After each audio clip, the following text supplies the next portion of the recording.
Ang kwentong ito ay hango sa totoong buhay. Karanasan ito ni Bukil. Taong 1966, Mapulot, Quezon.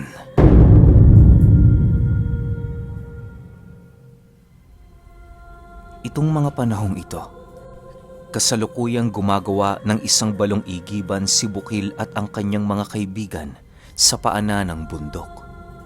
Magmula kasi noong sumapit ang panahon ng tagtuyot, pahirapan na sa kanilang lugar ang makasalok ng tubig na maaaring inumin.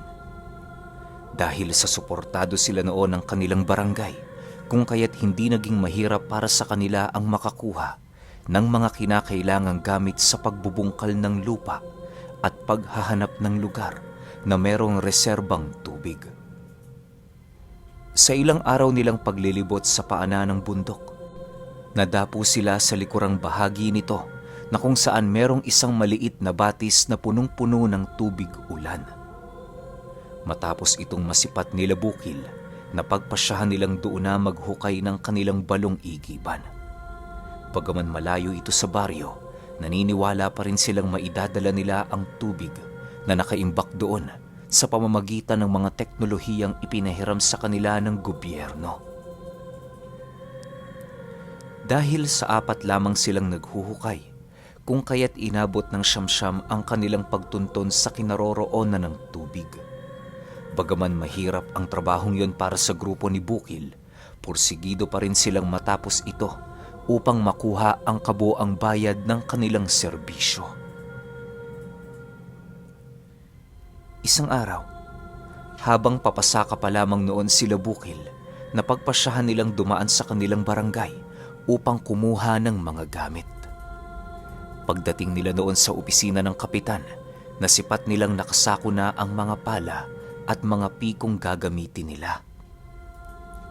Bukil, yan na muna ang dalhin ninyo. Hindi pa dumarating ang iba pang mga gamit galing bayan eh. Tsaka yung mga tubo, baka sa makalawang linggo pa yon. Pagtyagaan nyo na muna ang kawayan para naman kahit papaano yung magawa nyong mapag-isipan ng husto ang daanan ng tubig papunta rito. At siya nga pala, may nakapagsabi sa aking may mga naninirahan doon malapit sa inyong pinagtatrabahuhan. Abisuhan mong paalisin ko sila. Hindi dapat makontamina ang mga tubig na ating iinumin dito. Bungad na wika ng kapitan paglapit nito sa kanila. Nang marinig ni Bukil ang sinabi nito, bigla naman siyang natigilan sa pagkuha ng mga gamit sa kadahilan ng hindi niya maiwasang magulat sa sinabi ng kapitan. Halos ilang araw na kasi sila doong nagtatrabaho at wala naman silang nakikitang tao. May naninirahan ho? Wala naman kami nakita doon . Sino ho nagsabi sa inyo niyan? Purong-purong gubat ho ang nandoon. Nagtatakang sagot naman ni Bukil. Nang marinig ito ng kapitan, maging ito ay nagulat sa kanyang inilahad na kasagutan. Inaasahan niya kasi noong nakita na nila Bukil ang mga taong yon, gawa ng ilang araw na sila doong nagbubungkal. Sa pagpapatuloy ng kanilang pag-uusap, mariing itinanggi ni Bukil na merong nanananahang mga tao sa lugar. Nang hindi na sila magkasundo ng kanilang mga paniniwala, napagpasyahan ng kapitan na tawagin ng taong nagsabi sa kanya ng impormasyong yon. Sige, kung yan ang pagkakaalam mo, wala akong magagawa. Mamayang hapon bumalik kayo rito. Hihintayin namin kayo ng taong nakakaalam sa lugar na yon. Sagot naman ng kapitan. Matapos itong marinig ng grupo ni Bukil, tumangulang naman sila habang marahang pinapasan ang kanilang mga gamit sa pagbubungkal ng lupa. Paglabas nila sa opisina ng kapitan, dali-dali naman nilang binagtas ang daan patungong likurang bahagi ng bundok. Habang nasa kasagsagan sila ng paglalakad, maging ang mga kasama noon ni Bukil ay hindi makapaniwala sa sinabi ng kapitan na nagpapatrabaho sa kanila. Bagaman nakakaramdam sila noon ng takot sa kanilang mga katawan, pinilit pa rin nilang tumungo sa lugar upang tapusin ang kanilang trabaho. Sa tingin mo, Bukil, totoo kayang may nakatira sa lugar na yun? Parang wala naman, no? Kung sisipatin mo kasi, napapalibutan ng gubat ang paligid eh. Wika ng kanyang isang kasama habang sila'y naglalakad. Huwag niyo nang isipin ang mga bagay na yon. Malay mo, nalito lang si Kapitan. Alam mo namang may katandaan na yun eh. Kaya baka naging ulyani na. Pabirong sagot naman dito ni Bukil. Matapos itong marinig ng kanyang mga kasama, nagsitawanan lang naman ito upang gawing biro ang mga katagang naging palaisipan para sa kanila. Ilang minuto pa ang lumipas, nadapo na nga sila sa lugar na kanilang pinagbubungkalan, kung saan una nilang nasilayan ang napakatahimik na bukal. Habang naglalakad sila papalapit doon, may mga napapansin silang humuhuni sa paligid na parabang mga ibon. Hindi naman nila ito gaanong pinansin sa kadahilan ng ordinaryo lang ang ganoong bagay kapag naroon ka sa mga lugar na hindi gaanong napapasok ng tao. Bago nila inumpisahan ang kanilang trabaho, nagpahinga muna sila saglit upang mabawi ang kanilang mga nawalang lakas sa paglalakad. Maya-maya pa, napagpasyahan na nilang alisin sa sako ang kanilang mga gamit upang simulan ang nakatenga nilang trabaho. Sa paglipas ng oras, puspusan ang naging paghuhukay nila Bukil upang matapos nila ang balon sa kotang ibinigay sa kanila ng kapitan. Dahil sa may hinahabol sila noong oras, kung kaya't buong maghapon nila sa lugar ay purong paghuhukay ang kanilang ginagawa. Kinahapunan, habang kumakain ng merienda ang apat, bigla namang napukaw ang kanilang atensyon nang makarinig sila ng isang kalabaw na naglalakad di kalayuan sa kanilang kinaroroonan. Bagaman hindi nila ito nasisilayan, alam na alam nilang kalabaw ang hayop na yon, gawa ng umaatungal ito ng bahagya habang naglalakad.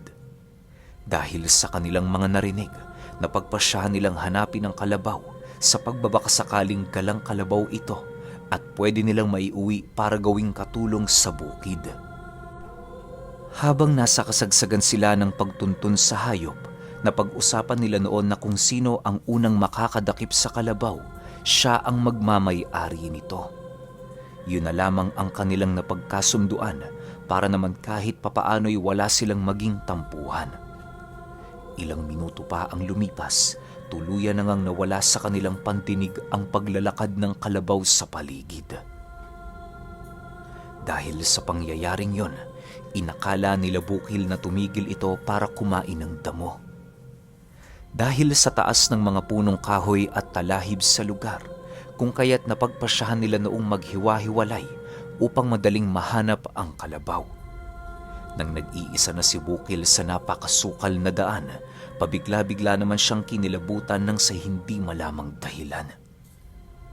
Maya-maya pa, laking gulat na lamang niya nang biglang makaramdam siya ng isang dambuhalang kamay na humatak sa kanyang likod. Pagsigaw noon ni Bukil, bigla namang nagsitakbuhan ang kanyang mga kasama upang matingnan ang kasalukuyan niyang sitwasyon. Bukil! Anong nangyari? Natuklaw ka ba? Nasaan ka? Sigaw ng kanyang kasama habang patuloy nitong hinahawi ang mga talahib. Maya-maya pa, nagawa na nga siya nitong matunton sa isang puno kung saan siya nakalambitin. Pagkuha ng kanyang mga kaibigan sa kanya doon, panay naman ang ginagawa nitong pagtatanong kung papaano nangyari ang bagay na yon. Bagaman litong-lito pa noon si Bukil, pinilit niyang mailahad ang kanyang mga nasilayan. Subalit, nang akmang ilalahad na niya sa kanyang mga kasama ang tungkol sa kamay na humawak sa kanya, bigla naman siyang natigilan sa pagsasalita nang makasilay siya sa kanyang harapan ng isang lalaking namumutla ang mga balat habang nakangisi at nakatitig sa kanyang kinaroroonan. Pagsenyas nito sa kanya na tumahimik, tila ba agad yung sinunod ng kanyang katawan ng walang pagdadalawang isip. Dahil sa pananahimik noon ni Bukil, kung kaya't napilitan ng kanyang mga kasama na alalayan na lamang siya pabalik sa balong kanilang ginagawa. Ang dalawa sa mga ito ay hindi napigilang magtampo sa kanya, gawa ng nasipat ng mga ito ang kinaroroonan ng kalabaw. Sayang naman, Bukil, oh. Ay, kung hindi ka sana sumigaw, maaaring dala-dala na namin dito ang kalabaw. Ay, nako, sayang talaga. Toro pa naman yun. Wika ng kanyang kasama habang naglalakad. Pasensya ka na ha. Hindi ko naman kasi sukat akalaing may mangyayari kanina eh. Sagot naman ni Bukil. Bakit ba kasi? Ano ba talaga ang nangyari? Bakit parang balisang balisa ka? Sabihin mo kasi. Galit na sagot sa kanya nito. Nang marinig ni Bukil ang sinabi nito, ninais na lamang niyang manahimik sa kadahilanang alam niya sa kanyang sarili na nasa paligid lamang ang nilalang na nagmamasid. Dahil sa pangyayaring yon, kung kaya't tanging ang tatlo na muna pansamantala ang naghukay ng balon. Si Bukil noon ay tagatapon na lamang ng lupang nakukuha sa ilalim nito para naman kahit papaano'y meron siyang silbi sa kanyang grupo. Kinahapunan, maaga pa silang bumalik sa baryo upang maipagsabi ang nangyari sa lugar na yon. Hindi din naman kasi nila napakwento noon si Bukil kung kaya't naisipan na lamang nila itong maisumbong sa kapitan ng barangay. Habang naglalahad ng kanya-kanyang istorya ang kanyang mga kasama, bigla namang tumayo si Bukil sa kanyang pagkakaupo, sabay marahang naglakad papalapit sa kapitan. Pagharap niya sa kinauupuan nito, bigla naman niya itong binulungan sa kung ano ang totoo niyang nasaksihan sa lugar. Kapitan, hindi ako sigurado pero parang totoo ngang may naninirahan sa lugar na yon. Pakiramdam ko, mga tao rin sila pero hindi ordinaryo. Siguro mas mainam na pasamahan niyo kami sa ilan yung mga tanod para naman kahit papaano'y makaramdam kami ng kaligtasan doon. Pabulong na wika ni Bukil. Matapos marinig ng kapitan ang kanyang sinabi, bahagya naman itong napatahimik na parabang hindi din makapaniwala sa naging istorya ni Bukil. Maya-maya pa, nagpasya naman noon ang kapitan na ipagpaliban na muna pansamantala ang kanilang trabaho upang mapag-aralan ang lugar. Hindi rin kasi nito noon maipagtatanggi na maging siya man ay nahihiwagahan sa pinagtatrabahuhan ng pangkat nila Bukil. Dahil sa sinabi nito, kung kaya't wala nang nagawa ang mga kasama ni Bukil kundi sumunod sa bago nilang trabaho. Bale, magpapahinga lang naman sila noon ng 3 araw upang makapag-ikot ang mga tanod ng kapitan sa lugar na yon. Magdadala din yon ng iilan pang tauhan at mga armas upang masuyod ang buong paligid. Bago sila tuluyang umalis sa opisina nito, ipinagtapat sa kanila ng kapitan ang tungkol sa kuro-kuro na pamilya umano ng aswang ang naninirahan sa lugar na yon. Matagal na itong alam ng kapitan, subalit ninais niya itong ipagkibit balikat upang hindi maapektuhan ang trabaho ng grupo ni Bukil. Habang nagsasalita noon ang kapitan, kitang-kita nila Bukil ang hindi nito pagiging seryoso sa mga salitang kanyang binibitawan. Matapos niyang takutin ng mga ito, bigla naman itong tumingin sa kanila ng diretso habang nagsasabi ng, Kalokohan lang naman yung mga aswang na yan. Siguro yung nakita mo, Bukil, magsasaka lang yon na naalibadbaran sa pagmumukha mo. At saka baka ayaw nito ng maingay kaya pinatahimik ka.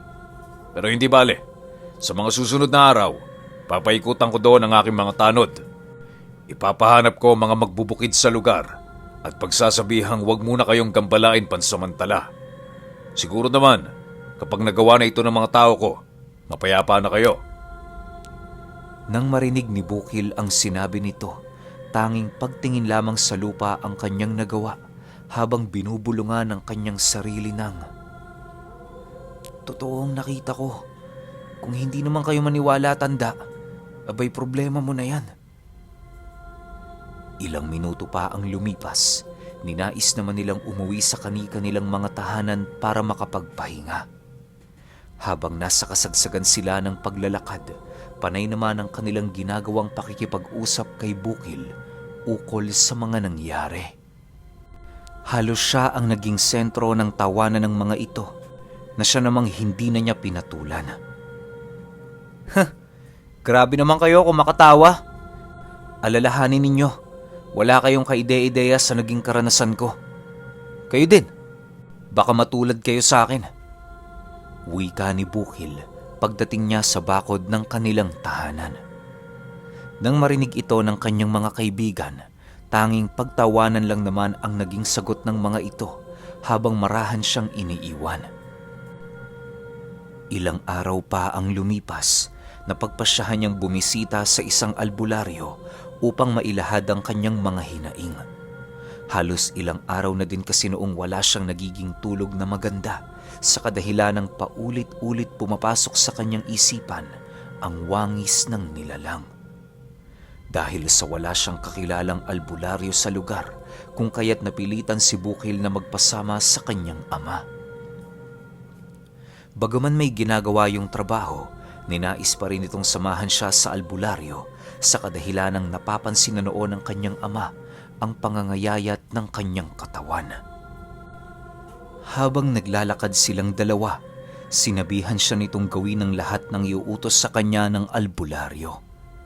Nang marinig ni Bukil ang sinabi ng kanyang ama, tumangulang naman ito upang ipakita ang kanyang pagsang-ayon. Ilang minuto pa ang lumipas, narating na nga nila ang tahanan ng albularyo kung saan bumungad sa kanilang mga mata ang isang matandang babaeng nagsusunog ng balat ng nyog. Paglapit nila rito, agad din naman yung nagtanong sa kanila kung ano ang kanilang kailangan na siya namang malumanay na sinagot ng ama ni Bukil. Iho, ano ba kasi ang ginagawa mo roon? Hindi mo ba alam? Ilang ulit na akong nagbawal sa ating mga kanayo na tumungo sa lugar na yon. Huwag ka nang babalik dun.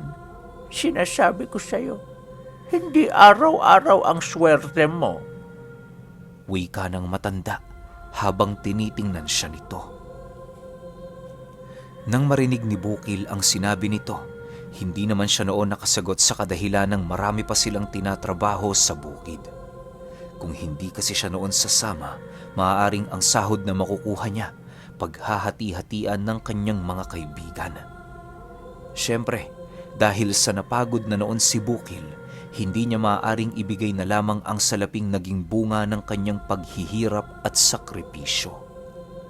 Sa pagpapatuloy ng kanilang pag-uusap ng albularyo, binigyan siya nito ng isang panyong kulay dilaw na naglalaman ng mga katagang halos hindi niya maintindihan. Iho, kapag pupunta ka kung saan-saan, palagi mong dalhin ang bagay na ito. Ilalayo ka nito sa kapahamakan at lalong-lalo na sa kapangyarihan ng mga nilalang na hindi natin nasisilayan. Sa ngayon, ito na muna ang maibibigay ko sa iyo. Bumalik ka lang sa bahay ko pagkalipas ng 1 buwan at 2 araw. Wika ng albularyo bago siya nito tuluyang pauwiin. Nang marinig naman ito ni Bukil, tumangulang naman ito habang marahang tumatayo sa silyang kanyang kinauupuan. Matapos ang kanilang formal na pagpapaalam, agad naman silang lumabas sa bahay ng matanda at dali-daling binagtas ang daan pabalik sa kanilang tahanan. Sa pagsapit ng nakatakdang araw ng kanilang pagbabalik, mismong ang mga kaibigan na noon ni Bukil ang dumayo sa kanilang tahanan. Inaasahan na kasi nila noong hindi na ito sasama sa kanila, kung kaya't sinadya na nila itong bisitahin para naman kahit papaano'y mapapayag nila yon sa kanilang gusto. Habang nag-uusap-usap ang magkakaibigan, panay naman ang ginagawang pagpaparinig ng mga ito kay Bukil. Si Bukil naman noon, nananatiling tahimik lang at pilit hinahabaan ang kanyang pasensya upang hindi sila magkaroon ng hindi pagkakaunawaan. Ilang minuto pa ang lumipas, bigla namang napakunot ang noo-noon ni Bukil nang marinig niya ang isa sa kanyang mga kasamang nagsalita ng, Ano mga pre? Tayo na lang kaya ang bumalik doon. Nagsasayang lang tayo sa oras ng mga taong naduduwag na. Dahil sa sinabi nito, kung kaya't dali-dali namang nagsitayuan ang kanyang mga kaibigan habang marahang lumalabas ng kanilang tahanan. Nang si Bukil na lamang noon ang natira sa loob, panay naman ang kanyang ginagawang pag-iisip ng mga bagay na nais niyang gawin. Maya-maya pa, bigla namang napakuha siya ng kanyang mga gamit sa kadahilan ng hindi na niya maatim ang pagtawag sa kanya ng isa niyang kasama na duwag. Pagsilay niya sa mga itong papalabas na sa tahanan nila, agad naman niya itong sinigawan habang kumakaripas ng takbo papalapit sa mga ito. Hoy! Hintayin niyo ako! Sayang ang parte ko sa trabahong yan! Sigaw ni Bukil habang tumatakbo. Nang marinig naman yon ng kanyang mga kasama, dali-dali naman siya nitong inakbayan habang humihingi ng pasensya. Bago sila tuluyang makabalik sa lugar na kanilang pinagtatrabahuhan, napansin nila noong medyo mahina ang agos nito sa tabi ng balong kanilang ginagawa. Akala nila ordinaryo lamang ang pangyayaring yon, kung kaya't pinili nila itong ipagsawalang bahala. Habang abala sila noon sa paghuhukay, napapansin nila ang marahang pag-ikot ng hangin sa buong paligid. Ilang minuto pa ang lumipas, bigla namang natigilan sila Bukil sa loob ng balon nang makarinig sila ng pagsigaw ng kanilang kasamang naiwan sa itaas. Halos segundo lang noon ang naging pagitan ng tuluyang bumalik sa katahimikan ang buong paligid. Dahil sa mga nangyari, dali-dali naman silang umahong tatlo upang masipat kung ayos lang ba ang kanilang kasama. Subalit pagdating nila sa itaas, laking gulat na lamang nila ng tanging tsinelas na lamang nito ang natira. Nakakapagtakang wala doon ang mga tanod na kanilang kasama na siya namang dahan-dahan nilang ikinabahala. Sa pagpapatuloy ng kanilang paghahanap at pagsisigaw sa paligid, walang kahit ni isa sa mga ito ang nagawang sumagot sa kanilang pagtawag. Maya-maya pa, bigla naman noong nasipat ni Bukil ang isa nilang kasamang papalapit sa bukal at kasabay nito ang pag-ahon ng isang napakaputlang nilalang sa ilalim ng tubig. Mabilisan itong hinatak ang kanyang kasama papailalim na siya namang labis niyang ikinagulat. Dahil sa bilis ng mga pangyayari, kung kaya't ni pagsigaw ay hindi nito nagawa. Matapos niyang masilayan ang bagay na yon, agad naman niyang sinigawa ng isa pa nilang kasama habang mabilisang tumatakbo papalayo sa lugar. Dahil sa takot din ito, agad naman yung sumunod sa kanya ng walang pag-aalinlangan. Bakit, Bukil? Ano na naman ba ang nakita mo? Sigaw ng kanyang kaibigan habang patuloy siya nitong sinusundan. Nang akmang sasagot na dito si Bukil, bigla naman silang napasipat sa mga punong kanilang dinaraanan nang makakita sila ng mga nilalang na animoy nagsisilundagan sa bawat sanga nito. Alam nilang hindi mga tao ang nilalang na yon sapagkat meron itong mahabang mga braso at binti na hindi pangkaraniwan. Nakakaramdam din sila ng pagbigat ng kanilang mga katawan sa oras na pinipilit nila itong tingnan. Sa pagpapatuloy ng ganoong kaganapan, halos maghingal kalabaw na ang dalawa makatakas lamang sa lugar. Pagdating nila noon sa kabilang bahagi ng bundok, dali-dali naman nilang tinungo ang palayan upang hindi na sila maabutan ng mga nilalang. Subalit habang nananakbo sila sa patag na lugar, bigla naman sila noong napasigaw nang masipat nila ang mga nilalang na hindi pa rin sila tinatantanan. Sa muling pagsilay doon ni Bukil, tuluyan na niyang nakumpirma na ang mga nilalang na humahabol sa kanila ay isang grupo ng mga aswang.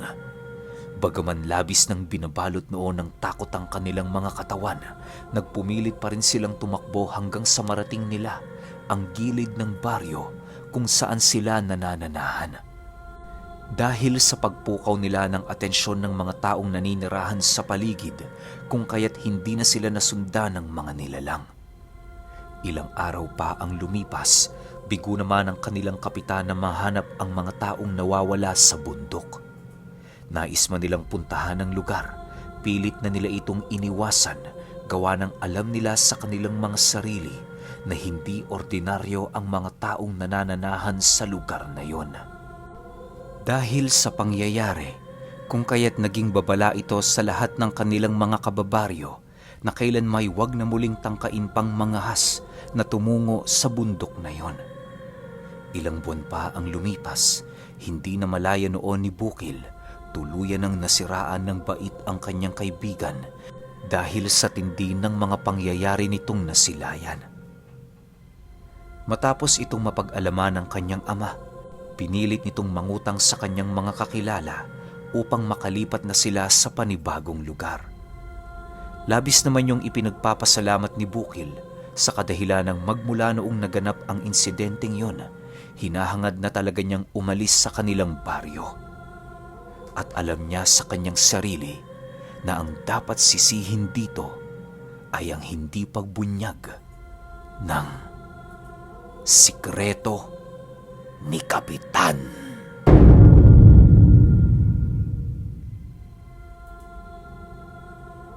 Okay. Opinyon ko sa kwento. Kung nung una pa lang sinabi na siguro ni Kapitan yung totoong nangyayari dun sa bundok, siguro mga 10 minutes lang yung kwento natin, di ba? Ganun lang kabilis, tapos na kaagad. Kaso, gusto nga ni Kapitan na gumanda yung pagdaloy ng tubig doon sa barangay nila. Wala naman choice to sila Bukil kasi dun sa taas nagmumula yung tubig Tapos papunta sa barangay, maghuhukay sila, magkakabit ng kung ano-ano. Mahaba talagang proseso yun. Kaya siguro, noong 1960s, ilang taon yan or ilang buwan bago matapos, di ba? Kasi hindi pa naman tayo ka-advance noon. Talagang mano-mano lang. Tapos, malay ba nila kung may mga nakatira nga talaga doon. Pero itong si Kapitan, alam naman. Pero hindi sinabi. Yun lang yung parang, pangit lang pakinggan. Para, siguro iniisip ni Kapitan para sa ikabubuti ng karamihan, magsasakripisyo siya ng ilang buhay. Swerte lang ni Bukil kasi hindi siya nadamay. Kaya, meron tayong ganitong kwento. Pero kayo, kung may opinion kayo sa kwentong ito, comment nyo lang sa baba. Yun lang. Hanggang sa susunod na kwento. Salamat.